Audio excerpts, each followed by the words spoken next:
Israel's now ethnically cleansing northern Gaza for Israeli settlement. Here they are stating their intention to do so for the last year. לעשות את הכל אבק, צה"ל יפרז את השטח ונתחיל לבנות שמה אזורים חדשים. קודם כל. דיברנו על מוסריות. הדבר היחיד שצריך לעמוד לנגד עינינו, זה איך אנחנו מבטיחים את החיים של הילדים, הנכדים והנינים שלנו.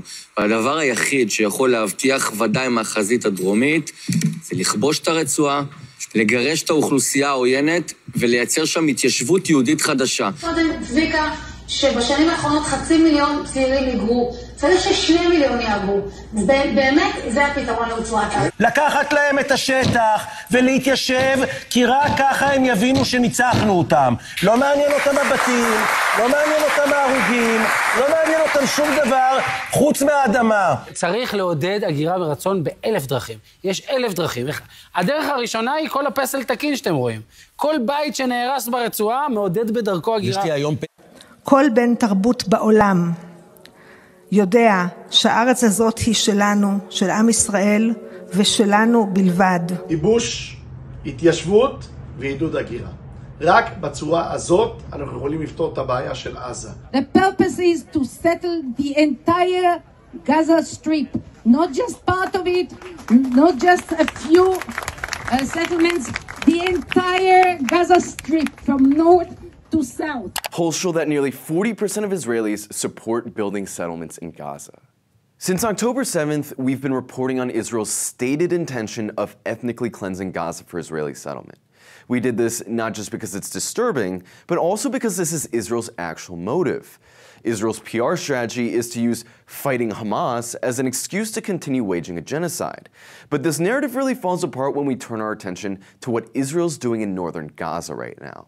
Israel's currently imposing a complete siege in northern Gaza. Since October 1st, almost all food deliveries to northern Gaza have been cut off. They've committed several massacres, destroying 4 or 5 residential blocks in a series of airstrikes on Beit Lahiya, which killed 87 people. They also raided the UN school in Jabalia refugee camp, one of the largest refugee camps in Gaza, and arrested dozens of men and boys, blindfolding them and zip-tying their hands behind their backs. Israel bombed the only 2 functioning hospitals left in northern Gaza, destroying their electric generators, and they're also ordering the 400,000 Palestinians living there to evacuate at gunpoint. But what's truly revealing about this is that Israel declared the end of its combat operations in northern Gaza 5 months ago. They said they defeated Hamas in northern Gaza 5 months ago, and were shifting their fighting to Rafah, which is in southern Gaza. In other words, by their own admission, they're not fighting Hamas in northern Gaza. They're trying to depopulate it. In September, a retired Israeli military general, Giora Eiland, submitted a strategy paper for the Israeli military calling on Israel to encircle northern Gaza, force all the Palestinians to leave, and starve whoever decided to stay. 27 members of the Israeli parliament wrote a letter to Netanyahu calling on him to adopt the plan. Israeli news commentators also called on him to adopt the plan, as did billboards all across Israel. Israel's never going to admit that they adopted the plan, but everything they're doing follows it to a T. Not to mention, right now, as I'm recording this, members of Netanyahu's political party, the Likud party, are attending a conference called Preparing to Resettle Gaza. It's obvious that they're trying to depopulate Gaza to make way for Israeli settlements, but the kicker is that ethnically cleansing Palestine for Israeli settlement has always been the stated goal of the Zionist movement since its inception over 100 years ago. Zionism was the 19th century movement of European Jews to create a Jewish state in Palestine. Here are some of the things their leaders have said. In 1895, Theodor Herzl, the founder of the Zionist movement, wrote in his diary that Israel should, quote, try to spirit the penniless Palestinian population across the border by denying it any employment in our country. Both the process of expropriation and the removal of the poor must be carried out discreetly and circumspectly. In his 1920 book, The Voice of Jerusalem, Israel Zangwill, another leader in the Zionist movement, calls for an Arab exodus, saying, quote, Palestine is not so much occupied by Arabs as overrun by them. We cannot allow Arabs to block so valuable a piece of historic reconstruction, and therefore we must persuade them to trek, meaning leave Palestine. Another leading Zionist and future Prime Minister of Israel, David Ben-Gurion, put it more bluntly in a letter he wrote in 1937, saying, we must expel the Arabs and take their place.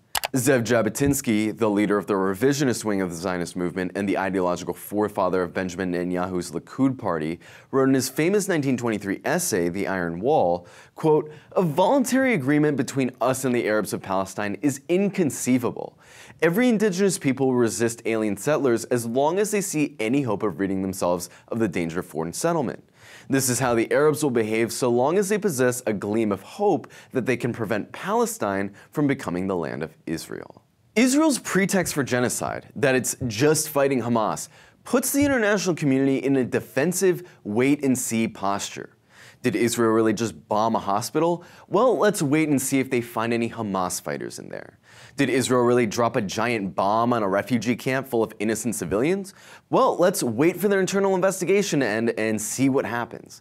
But at every single moment since its inception, Israel has been absolutely clear that its goal is to ethnically cleanse Palestine and make way for Israeli settlement. Palestinians have been trying to tell us this for 100 years, and what we're seeing right now is the price of not believing them.